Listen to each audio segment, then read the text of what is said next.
Depuis quelques semaines, l'harmattan bat son plein dans la capitale Lomé. La population fait face en cette période à un vent sec, froid et poussiéreux.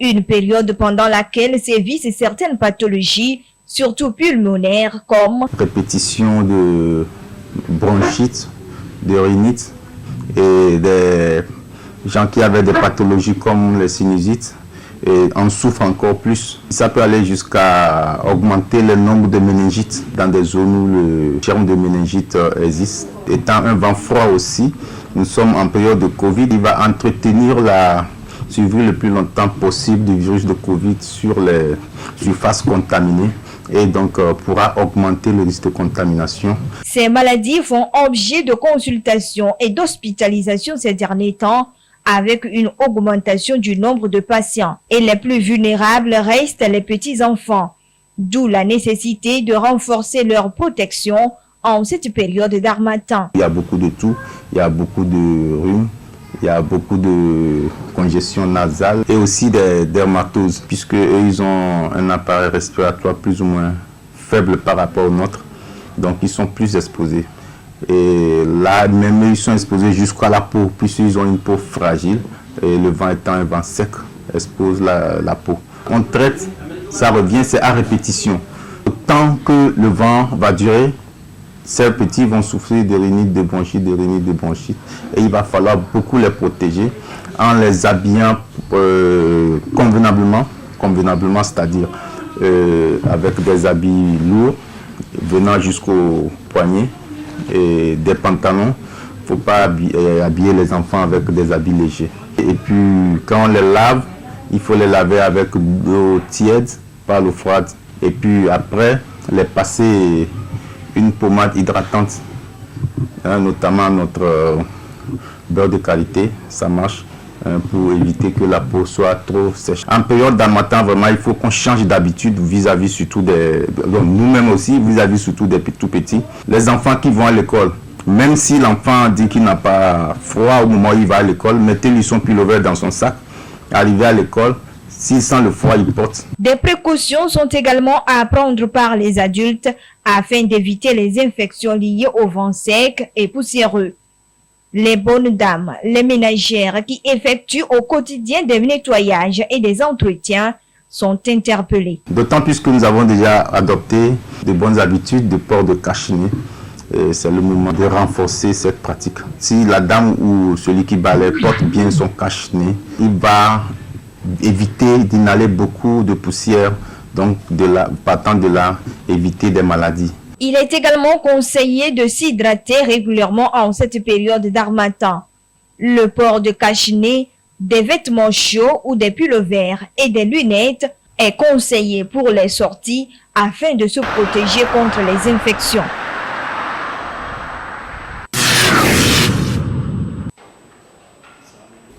C'est une baisse significative des cas de contamination qu'enregistre de nouveau le Togo après des semaines de signaux au rouge. De 1498 cas la semaine précédente, le pays totalise 316 cas cette semaine. Un début d'espoir pour le coordonnateur d'Ibril Mohamed dans la lutte contre le coronavirus au Togo. Le taux de positivité avant le mois de décembre, disons à mi-décembre, était de moins de 1%. Et ce taux de positivité est passé à 26,8% en fin décembre, début janvier, pour actuellement revenir autour de 6%. Tout ceci explique que nous sommes dans une phase de décrue. Après les chiffres fous que je viens de vous donner du mois de décembre et du début janvier, cela ne signifie pas que c'est la fin de la pandémie dans notre pays. L'expérience nous a montré que nous ne sommes jamais à l'abri. D'autant plus que autour de nous, dans les pays voisins, les cas continuent à grimper, mais aussi dans les pays européens et asiatiques, les cas sont toujours élevés. Donc nous devons faire attention. Autre point évoqué à ce 72e numéro de la conférence de la CNJR, le démarrage la semaine dernière de la vaccination des élèves et également l'administration de la dose de rappel chez les adultes. À ce jour, aucune manifestation grave recensée, rassure le coordonnateur, même si l'affluence dans les centres est à la baisse ces derniers temps. Nous avons vacciné pour une dose 1 419 651 vaccins ont été vaccinés pour une première dose, ce qui fait une couverture vaccinale pour une première dose de 28,7%, et que ceux qui ont eu les deux doses sont au nombre de 1 79 157, soit une couverture de 21,85%, c'est-à-dire environ 22%. Et des personnes qui ont eu le vaccin Pfizer, ce que vous appelez la troisième dose ou la dose de rappel, sont au nombre de 26 521. Et pour ce qui est le nombre total, oui, avant de vous donner les chiffres du nombre total, pour les 12 et 17 ans, parce que cette fois-ci on a intégré les 12 et 17 ans, ceux qui ont eu la première dose sont au nombre de 3 297 et ceux qui ont eu les deux doses déjà sont au nombre de 12 pour l'instant. Donc au total, il y a 2 525 317 doses qui ont été utilisées. Allez massivement se faire vacciner ceux qui n'ont pas encore eu leur première dose ou bien ceux qui n'ont pas encore eu les deux doses, car nous avons les vaccins et les vaccins continuent par arriver. Les chiffres de contamination ont certes baissé, mais face aux réalités de mutation sans cesse du virus, le coordonnateur invite les populations à la vigilance dans le respect des mesures barrières. Nous allons poursuivre la sensibilisation au respect des mesures barrières, mais surtout aussi demander à ceux qui ne sont pas encore vaccinés d'aller se faire vacciner. Et que tout ce que nous disons toutes les semaines prouve l'efficacité du vaccin. Avec tous ces chiffres fous que nous avons eus ces semaines et voir le nombre de cas qui se trouvent au CHR, on se dit que le vaccin a dû faire quelque chose, mais aussi pour encore mettre le résultat sur le vaccin, c'est qu'au CHR, tous les cas graves concernent et les décès concernent en majorité les personnes non vaccinées. Avec 28,7% de couverture vaccinale pour la première dose et plus de 22% environ pour la seconde dose, des efforts restent encore à faire pour l'atteinte de l'immunité collective. Ainsi, avec l'arrivée la semaine dernière de nouveaux lots de vaccins, une mobilisation de tous pour la vaccination permettra de renverser la tendance et prendre le dessus sur la maladie.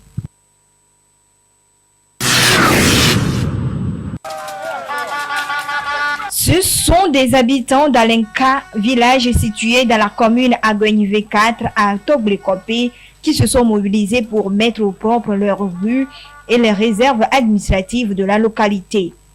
Ces opérations de nettoyage se font tous les premiers samedis du mois, journée consacrée aux opérations de salubrité. Nous sommes dans le cadre de la mise au propre de nos rues et acquises sur la base d'un plan. Dans le cadre du travail communautaire que le collectif des acquéreurs de terrain en détresse à Alenka organise pour maintenir son milieu propre.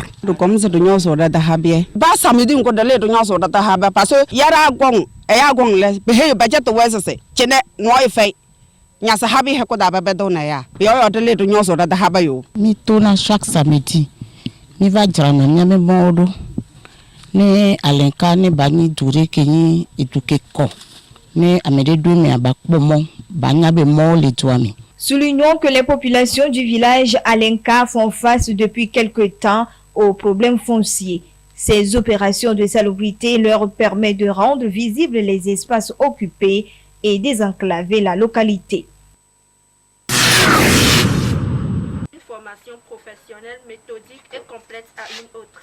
Mademoiselle Gloria Stella a aimé le métier de couture et après la période d'essai, elle a réuni les moyens pour signer son contrat d'apprentissage.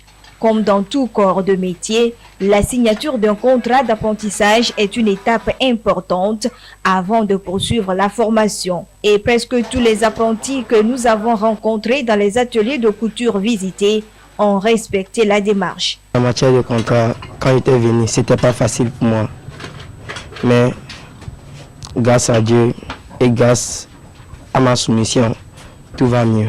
Le boulot du stylisme et du modéliste est un boulot passionnant. Je suis prête à avancer et finir les 3 ans dans l'apprenti. Le contrat d'apprentissage est un accord de volonté réciproque signé entre l'apprenti et le patron. Il est aussi important pour l'apprenti que le patron. Le contrat de l'apprentissage est un point clé avant que l'apprenant ne commence sa formation. Il y a plusieurs types de contrats. Chacun avec sa particularité. Moi je veux faire ça, moi je veux ça, moi je veux venir à telle heure, moi je veux ça. Et puis c'est toujours un consensus entre le patron, l'apprenant et les parents de l'apprenant. Et puis ça marche. La durée de formation, ici chez moi c'est 3 ans. Mais il y a certains qui viennent, ils demandent qu'ils vont faire 2 ans. Ça dépend de la capacité de la personne même. Tu vois, si la personne demande qu'il veut faire moins, donc il va payer plus que celui qui veut faire 3 ans. Donc il y a tout cela qui joue. Comme si c'est là, non, il y a de rivière domé. Et on avait contrat. Mais dodo de moulengiku de vieux domoa. Les vieux chamanian qui bévo. Donc il faut que contrat de la nomia domé. Contrat non bio. Pour le support pas ça también. De là que contrat peut-être le bien n'a c'est pas cette médecine. Pas tout tout être médaille. Bien passer pour trop. Là pour moment non ce sont mal pour contrat non. Sont mal pas cette médecine. Des conditions sont à remplir avant de signer un contrat d'apprentissage. Dans ce processus, il y a des droits, des devoirs et des obligations pour les deux parties. Dire que le patron a le droit d'apprendre à l'apprenti ce qu'il doit savoir et le patron aussi doit prendre l'apprenti comme il était son propre enfant. Il doit essayer de lui donner un amour pour que l'apprenant aussi puisse avoir l'amour du métier. La jeunesse aujourd'hui veut tout avoir en même temps sur le champ. Si certains se décident à venir se faire former, là, il faut vraiment les accueillir et savoir comment le patron aussi doit se comporter envers les apprenants. Et l'apprenant a aussi le devoir de respecter son patron, de respecter ses supérieurs et de respecter les clients aussi qui viennent dans l'atelier, doit être à l'heure. Et tout cela se dit dans le contrat. Le patron doit tenir fort l'apprenti, doit faire d'une manière que l'apprenti réussit. Il doit montrer la connaissance.